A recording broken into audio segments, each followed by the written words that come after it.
Hello, everyone. Dan here from the Next Issue Podcast. On today's video, let's talk a little bit about the latest episode of Bleach, Thousand Year Blood War. My goodness, what a fantastic episode! This has been. I talked a little bit about this in a small video I did for Dawn to Dawn episode 7, but man, what a great weekend! Like, just overall for anime in general.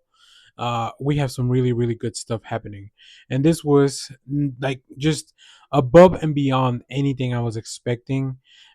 Specifically, we're getting to the end of it, right? There's not a lot of manga left, but there's still like a whole core to go. We have about, I think we have about two and a half, 3 volumes at this point, which will lead you to believe. And there's no way they're doing one chapter. Each episode usually contains 3 to 4 chapters anyway. So I know that we're gonna have a lot of really cool anime exclusive stuff, and this episode is the beginning of a lot of that. We've seen some really cool anime exclusive stuff, but this one really solidified a lot of stuff. Now I saw a tweet that uh, uh, Kubo mentioned that all the stuff that he's adding, all these fights, all these extra things, they're not things that he left out that he never got around to do in the manga. These are just things that, because of the way the adaptation's working, and you have a lot of time to, you have a little bit of extra time to fill out, that these are things that enrich the world. So, you know, whether that's the case or not, like, it doesn't matter to me because it's glorious stuff. So we start with everybody's trying to reach the castle, right? Yuhobak gets his commander, his generals, his lieutenants, whatever you want to call them, his guard, sends him over to deal with each of the captains, like each of the groups. So we have Ichigo along with Grimjow and some of the other guys, or Orihime, Chad. So the ones that have the least amount of luck in this case is the Gote 13. We have Lily Barrow is kind of the leader of the guard, and he's the sniper. So he starts taking out like just lieutenants left and right. He makes everybody split up. That's probably where we have the most casualties with the Gote 13, except for Renji, who runs off. We're gonna talk about his fight in a second. I like that they find ways still to insert the humor into the show. Like we have Kenpachi shows up right behind Mayuri, who shows up in his own gate. He wanted to show up by himself, so he like specifically made it so that he would leave right after and then change the location of where he's dropping in.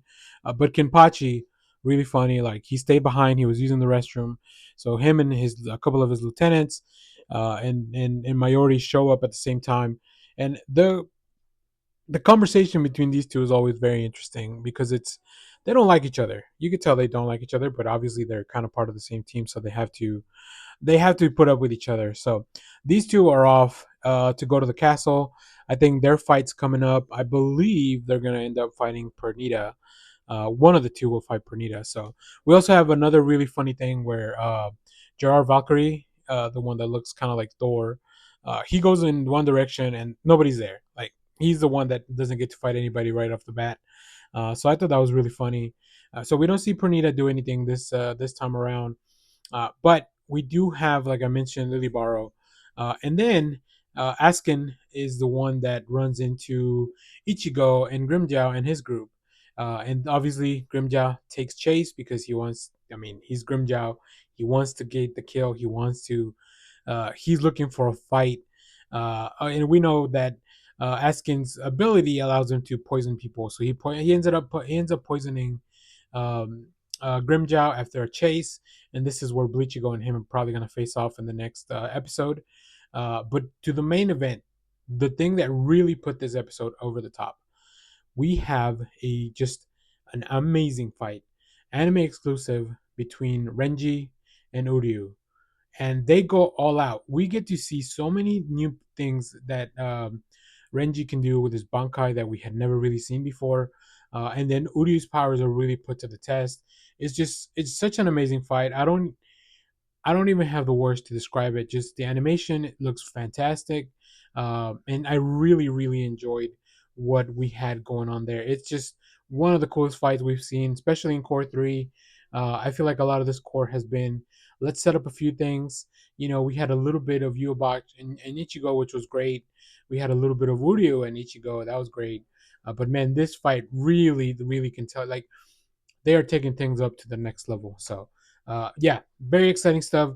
I can't wait to see where we go from here. Like I said, we'll run out of manga, we'll run out of story, but the end is definitely they've changed so many things around that I don't even know how this is gonna lead us to where I think things should be ending. So, I've read the manga a long time ago, so I remember like kind of the big strokes of the story. I talk about that a little bit in other videos, but I don't remember all the fine details, and I think that's where we're gonna have a lot of fun, especially because a lot of the fine details come from anime exclusive stuff that I wouldn't have read anyway. So if you're watching Bleach, let me know what you thought about this down in the comments. I have a little video about Down to Dawn episode 7, which is a lot of fun as well.